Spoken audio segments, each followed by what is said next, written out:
Hi, welcome to episode 305 of the Corner of Knit and Tea. My name is Laura. I'm also known as Fluffyk on Ravelry, Fluffykira on Instagram and Twitter.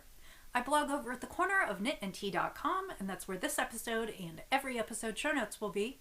I have an Etsy shop called The Corner of Knit and Tea where I sell my handspun yarns and patterns, and we have a Ravelry group called The Corner of Knit and Tea. Hi, how are you? It is Monday, November 22nd.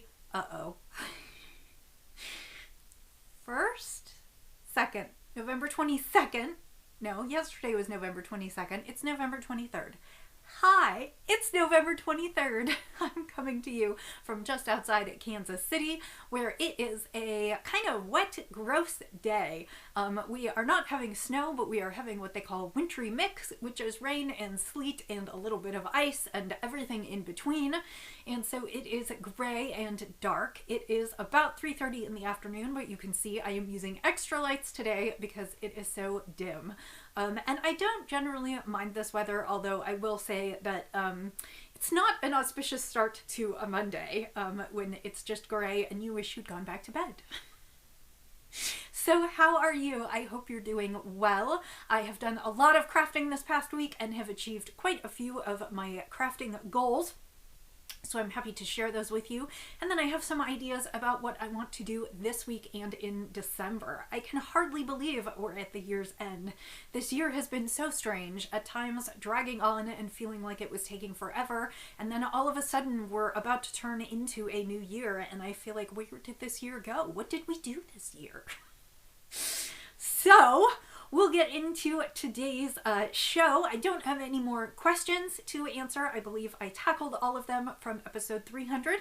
But if there's anything that you asked that I didn't answer, please feel free to leave it here or to send it to me on either Ravelry or YouTube, Instagram, pretty much anywhere you can find me. So today I am drinking Harney & Sons Cranberry Autumn Harvest. It kind of made me feel warm and cozy for the day. It is a black tea with cranberry and orange flavors. It's got hibiscus and cranberries and orange peel. So that is from Harney & Sons. I'm actually almost done with this one. These are tea bags, although you can get it loose leaf, and I am drinking it in my tea time mug. This was a purchase from Anthropology a few years ago, and I won't say the other word because we'll sort of keep it clean on here, but the mug amused me, so it had to come and live in my collection. So that is a good black tea, perfect for the afternoon. I might still have a little bit of work to go back to. Lots of things afoot at work. My job is changing a little bit, and of course this week I'm trying to work ahead so that I can take a few weeks off for the American Thanksgiving holiday. That is coming up this week, and although we are not traveling or making a big feast or seeing my family, I'm hoping to take a few days off, be thankful for all that I have, and do some great crafting, and I have some words about that coming up. So let's dive right in. I do have, well, technically I have two finished objects this week, but the one that excites me the most is the one that I had set out as my goal for the week, and that is I knit Roxy's mittens. These are the Tin Can Knits Simple Mitten Pattern. I knit these out of Barocco Ultrafine wool, which is what I knit her hat and scarf out of. The colorway is Sour Cherry, and so I knit the child size mitts. I went ahead and held this doubled. The ultrafine wool is a fingering weight, and so I held it doubled to make cozy mittens. Although I do sometimes wear fingering weight mittens myself, oftentimes they are colorwork mittens, and so they are sort of dual layered, and I was afraid that a single fingering weight layered mitten would be kind of chilly, so I decided to go ahead and double up on them. And I love, I went down a couple I knit them sort of on the DK range, even though I think the doubled fingering might be closer to worsted, so they're nice and sturdy and squishy, and I'm super happy. And of course they get an I-cord between them so that they don't get lost. So that is another one knocked off my Christmas list. It means I only have one more thing on my Christmas list, which is socks for my brother-in-law. And I decided on DK weight socks. Also from the Simple collection from Tin Can Knits, I'm going to knit the Rye socks. for him, and that yarn arrived, so that is one of the projects to be cast on either this coming week or for December. But this is the next to the last gift, and if you remember, you know I'm not such a fan of knitting mittens, so I did these actually in 3 days. I knit one mitten one day, one mitten the other day, and then I did the I-cord and thumbs the final day, and so that saw that finished this weekend, so now Miss Roxy has a full set. So that is the first finished object. The second finished object I didn't actually discuss with you. I have a client who collects hats for a charity drive, and she is hoping to hit some certain numbers by the end of the year, and she needs more donations. And so I went through all of my scraps of DK and worsted weight or fingering weight that I could hold double, and decided that this week, as part of Thanksgiving week, I'm going to try and knit a bunch of hats for her. So I went ahead and knit the first hat. This was actually in the yellow that went with the red. It is the Barocco Ultrafine Wool. This one is in the butternut colorway, and this was a skein that I had, or a partial skein that I had left over, I would say probably about half a skein, that I had left over from knitting Roxy's Gryffindor scarf and hat and mitts. And so I thought it would make a great hat, and I used the barley hat as sort of my, which is also from Tin Can Knits. Apparently this is a very Tin Can Knits episode. I used the barley hat as a guide for stitch counts, and just made a simple stockinette hat that has like circular decreases up at the top and a big old pom-pom, and that used up every last spare inch of this yarn. This was right around 200 yards in this one, so that is a hat that can be donated, and I already have cast on another hat. I'll show you that in a minute, but I was excited to both get the yarn out of stash and come up with some hats to donate. My plan is to try and delve into some things this week and knit a few more charity hats, and then I'll show them to you next Monday and then send them off so she'll get them before the end of the year. Like I said, I have raided my stash for half balls and full balls of you know, leftover DK and worsted weight, washables, acrylics, all those kinds of things. And actually I found some bulky weight from a charity project, and I'm hoping to get a few hats out of that. So that is a goal this week, just sort of giving back to others as part of my being thankful for all I have. And it just felt like a good week to try and do that. So that is my second finished object for the week. Again, a hat kind of my own design, sort of based on the numbers for barley with a pom-pom. And I just love how the fingering weight and what I had left puffed up to be a fun, full pom-pom. So I'm really excited about that.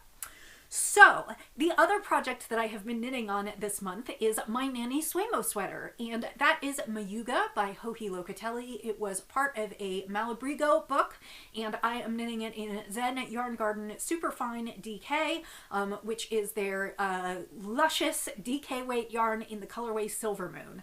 And I showed you last week I had the body finished, so here's what I worked on this week. As you know, I had said that I was afraid I was going to run a little short of yarn. I was keeping my fingers crossed. I have done the calculations, and I will have just enough to finish the sweater, which is great news for me. I'm super happy about it. And so the first thing that I did is I did a variety of things. Last week I showed you I had finished the body of the shawl. The body of the sweater. This is a great textured print. It's called the Elongated Stitch, and it is done in this great gray that's very, very tonal. So the first thing I did was I went ahead and steam blocked the sweater to see how it was going to work out, if I was going to gain any additional length. I got a little bit, not as much as I thought I would, but I still think I'll get more when I go ahead and wash the sweater. I am probably going to do a full wet block.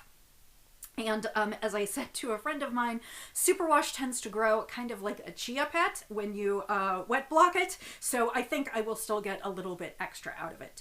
So as soon as I was done with the body, I decided the first thing I would do is pick up and do the button band. Why I did this first, I don't know, but I just figured I would see how far I would get on the button band and then go back and do the sleeves. I finished the button band with the partial skein that I had left from doing the body, meaning I had 2 full skeins left for the sleeves. So there is the button band, and I should note that this pattern has been pretty well written. It is not quite as tight as I would normally expect from Joji Locatelli, and I cannot figure out if that's because it was early in her career or if that is because it was a Malabrigo. pattern, and she turned it in and they did the tech editing and lots of the details on it. I will say that there are a couple areas that I thought were kind of not quite right. The first is that when you cast on for the body, you cast on a number of stitches at the underarm for the sleeves, and the number that she has you cast on in the pattern actually leaves some extra stitches that are unworked in the pattern. So once you put in the extra stitches at the underarm and you join to knit the body back and forth in the round, there are sections of that underarm section that are not knit in pattern because there are too many stitches to finish the pattern repeat and not enough to build it in as a smooth, cohesive structure. So I went ahead and modified my underarm cast on ever so slightly so that I could get the right number of stitches and do the pattern as normal. So you can see that here so that I could continue with the pattern. However, the pattern has the pattern stitching. However, the sweater pattern has shaping on the sides, a few sets of waist decreases and then hip increases. And what that does is it then creates a section in the middle of that has to end up being knit as stockinette because there isn't enough for the pattern. So I thought that was kind of an odd detail because Joji Locatelli's patterns are usually so clean and kind of perfect in that sense. And I read someone else's notes on Ravelry, and she said that if she were to knit the sweater again, she would just reformat it so that she had the right number of pattern repeats under the underarms, which just means adjusting the stitch count by 1 or 2. So it's really like not a huge difference in, it won't make a huge difference in the measurements. And then she also said that she would forego the waist shaping so that it could just be straight pattern all the way down. And I think if I had to do it again, I would do it that way. So that is one minor note on this pattern. The second minor note that I will make is, so the way the raglan is built, the top has sort of a V as it comes to the center. It's not a crew neck. You are building your increases, so you're building sort of a slight V-neck here. And the instructions for the button band and where the buttons are to fall don't take into account that it's a V-neck. So the way the button band is written, at least for the particular size that I was knitting, it wanted buttons like up the collar almost to the neck, but that meant that I would have had buttons like on the collar out here where they wouldn't have closed together, or if they did, it would be weird. So I adjusted it, and basically I used one less button. So it calls for 6 buttons, and I adjusted my stitch count slightly so that the highest button comes at the point where the two sides meet, the V meets together here, and then I only had 5 buttons on the way down. So that is the other adjustment that I made. These will be in my project notes. But the other thing that I did this week is I finished the first sleeve. So we have a sleeve, and I did this. This is about 4 days worth of knitting. It took me the week to finish it because I didn't work on it every day, but I had just enough to finish the sleeve, and I made all my notes and whatnot, and basically knit it per pattern. And so all I have left now is one more sleeve. I have also, I haven't woven in the ends on the sleeve, but I've woven in the ends everywhere else on the sweater. So as soon as I finish the second sleeve, all I need to do is block this, and it is done. I don't know if I will have buttons on it in time for the end of NaKniSweMo. I realize that that's sort of supposed to be the rule for NaKniSweMo. However, I haven't bought buttons for this, and I don't know if the company Zen Yarn Garden will want me to buy buttons, or if they have buttons that they would like to put on. And of course, if they have buttons they would like to put on, then I won't be putting them on myself, so the sweater will be finished as far as I'm concerned, even if it still needs buttons before photograph. So, but I'm super pleased to have finished that sleeve. That was definitely a goal for this week. I thought about trying to see if I could finish the second sleeve, but I didn't quite get there. So the sweater is half sleeved, and my hope is that I will finish that this week. That's my plan for the next couple days, just to crank out that sleeve and be done and block it, and I will be able to show it to you on Monday, November 30th, which is the final day of NaKniSweMo. So that is a big accomplishment for this week. So that is basically most of what I have currently on the needles. I will show you. I cast on for another hat. And this one I am using some DK weight left over from Roxy's blanket, and that is magenta. It is DK Stylecraft. It is 100% acrylic, but I decided it would, I had well, I didn't have a full ball. I had about 60 grams left, and I decided that this would make an excellent hat for a little someone. So I am working on my ribbing right now, and I will go ahead and knit another hat, basically like the other hat that I knit, the yellow one. And so that is my next hat on the needles. I don't know that I'll get this one off in one day. That yellow one I actually did in one day. I'm hoping that I will get my portion of the sweater done and then work on this hat this evening. That is the plan. So the only other project that I have been working on this week and the last couple weeks, which I thought I would bring to show you, is yet another woodland crochet blanket. This technically is the original woodland crochet blanket, meaning it is the woodland crochet along pattern from Lucy of Attic 24. It is a ripple crochet blanket pattern, and I am actually crocheting this one in the woodland color pack. It was called the woodland blanket because she was inspired by August tones, and she put together a woodland pack with oranges, yellows, greens, browns, and blues. And so I have been working on that blanket for a while. I actually started it at the beginning of this year, and then I put it aside to work on the kids' blankets, and I'm coming back to it now. I think I might have it finished in time for Christmas. Excuse me. Such a gray day. I think I might have it finished in time for Christmas, in which case I think I'm going to give it to my mother-in-law. It's kind of funny. This was, I put the original pack of yarn on my Christmas list several years ago, and she bought it for me. And so now that I have crocheted it up, I might return it to her as a blanket. So I just wanted to show you what I have done. So this blanket started out, like I said, with kind of Augusty colors, fall colors of greens and oranges and kind of brick reds and yellows and grays, and it kind of moves through. And on this one I did what Lucy of Attic 24 calls her color story, which is she just arranges the colors and then she tells you how to put them, and it creates kind of a multicolored blanket. And if I had it to do again, I probably would go back and do something similar to the way I did Roxy's, where it was more of a gradient, because I think I like the colors a little bit better in the gradient. But of course I started this one early this year, and I had about half of it done when I came, or at least a third of it done when I came back to it. And so I decided that I was not going to pull it out. I was just going to keep going the way it was. And so I have made some modifications by the fact that my gauge is slightly different, and so I have run out of some colors sooner than hers calls for. And so where that's the case, I've just skipped the color and gone on to the next color. So basically at the beginning it is oranges and yellows and reds and greens and grays, and then as you can see, as I start to move in, it kind of dies out of those colors and moves to softers, and now I am really into the blues, and the rest of the blanket will be kind of greens and blues. It is kind of an odd transition. I haven't decided again if I like it or not, but I think I'm just going to go ahead and finish it as is. And the reason that I had thought about giving this back to my mother-in-law is because she has a couch that's kind of these tealy blues here, and so I thought it might actually look nice on her couch. As I go through this, it's looking a little bit more like a 70s color palette, and I'm not sure if that's really what I had in mind. I think I might have liked it more as a gradient, like I said, moving from like the warm oranges through yellows into greens, grays, blues. But you know, I will take what I have. I'm not going to rip it back out. So since we last spoke, I wove in ends a couple weeks ago, but I have actually been adding quite a bit because I last wove in ends maybe 2 weeks ago, and I have already added this much more. So my plan is to hopefully maybe finish this up for Christmas. I'll probably work on this a little while this week, and this will be a December focus to maybe finish that and move that off. And then I will have done 3 blankets this year, which is quite a bit of work. So I will be happy to have those done and off to their new homes, which means I'll get to decide what I want to do for myself in the new year.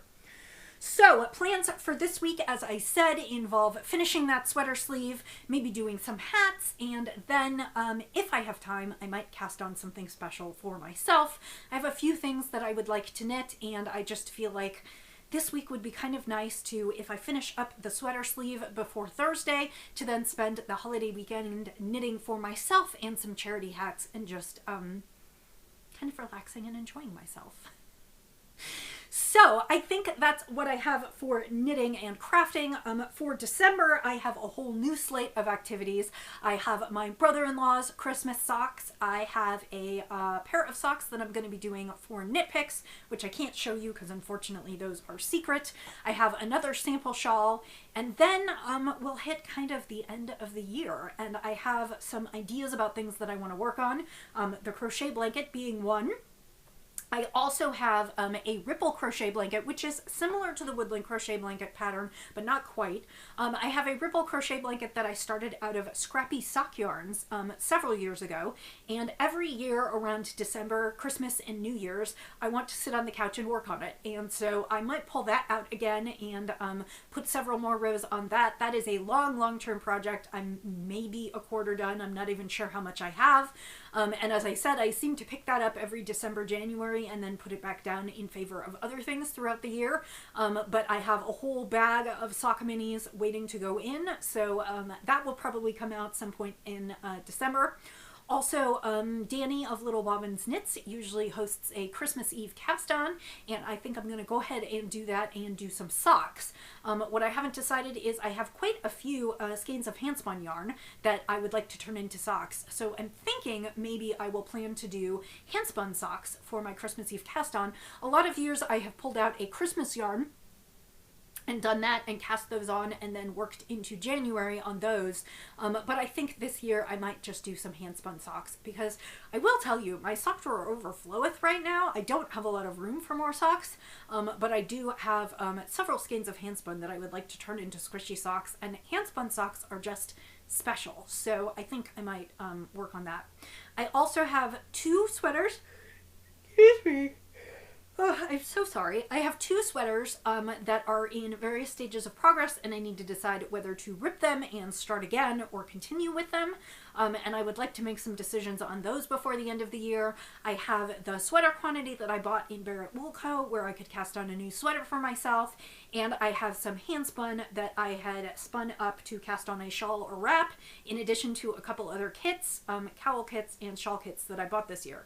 So my crafting cup runneth over, and I have plenty to do, so I'm excited to kind of finish out this month, and then go on and kind of finish out some stuff for the year, and maybe have, for the most part, clean needles going into 2021. I haven't decided what my crafting goals are for 2021 yet. I don't even know if I will plan things, because if this year taught us anything, it's that planning can be futile. So let me take a quick sip of tea, and then I will tell you a little bit about spinning, and then we will move on. So this past week I spun up singles of a beautiful braid that had been sitting in the stash since 2012, and that was called Starling. It was dyed after a starling, the bird, in beautiful rainbow colorways. It's kind of a muted rainbow, and you can't see everything here, but you can see it has yellows and oranges and reds and blues and purples. And what I did is I spun this braid straight through. So it is long, luscious color repeats, and what I am going to do is I'm going to chain ply this, which means it will be a slightly thicker yarn and a slightly shorter skein. Generally, I 2-ply, and I end up with between 300 and 400 yards, usually like 3 to 350 yards of sport weight. Of course, if I do this as a chain ply, that will probably dump me down to 200 to 250 yards, but it is a beautiful skein. It would make an amazing cowl or hand warmers or something of that sort, and I'm really excited to ply this one. This also might be an activity this evening. I haven't decided yet, and so this one will be finished, and actually it should be tonight, so hopefully I can put it up in my shop this coming weekend. I had hoped to have more handspun in the shop this week and weekend as you start to think about shopping for gifts. Unfortunately, I just have not had time to get more handspun in the shop. So there is some handspun there, and I will add as I can over the next several weeks. If there is something in particular you're looking for, a colorway or some sort, you are welcome to email me and I can see what I have in the stash and see about spinning that up for you. I appreciate, as always, your support. Those of you who have purchased, I very much appreciate it. And I love sharing my handspun with you. So next up on the list is actually a very new fiber. And this technically is a club fiber, but I am not in the club. This was the selection for this past month for Southern Cross Fibers. So if you have not gotten your fiber club, I believe everyone probably has it by now, because this went to the club owners. This went to the original club member, and then I purchased it from her, and then she sent it to me. But if you do not want to be spoiled, you might want to look away. The colorway here is First Star, and I wanted it for two reasons. One is that it was a beautiful, beautiful colorway, and one is that it is on my absolute favorite base that David dyes on. That is David of Southern Cross Fiber. It is his South African Superfine Merino, and that is so soft, and it drafts super thin, and it's amazing. And this is called First Star. And the monitor's not doing too badly. It is a deep dark blue, kind of a sky blue, a teal, and then some purples and indigos. So this is next on the wheel. I'm going to work on this one this week while Thanksgiving goes on. I'll probably take this one out to my e-spinner and spin it while I'm on the couch, relaxing and enjoying the holiday. And hopefully I will have that to show you next week for the podcast. So I think that is it for me today. I hope that you are doing well, staying healthy. Situations here in the US are not that great right now with the coronavirus, and they are predicting that as people travel for the holidays, they are recommending against travel for the holidays, but they are predicting that as people travel, our numbers will go up. So I will say, wherever you are, please stay safe, stay healthy. I hope you and your families are well. If you are in America and celebrating Thanksgiving this week, I wish you well. I'm thankful for my blessings. I'm thankful for all of you out there who tune in with me, who leave me comments, who purchase my handspun and patterns, who follow along with me on Instagram and send me messages.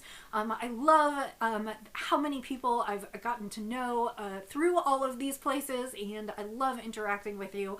I wish you a wonderful holiday. May we all be with our family and friends again next year. May we have conquered coronavirus. And I'm just wishing lovely things for you in the coming weeks. I hope you get some time to craft and enjoy yourself and cherish those loved ones around you. So I will say, until I see you next week, happy spinning, happy knitting, happy spinning, happy sipping, and I'll see you next time. Bye.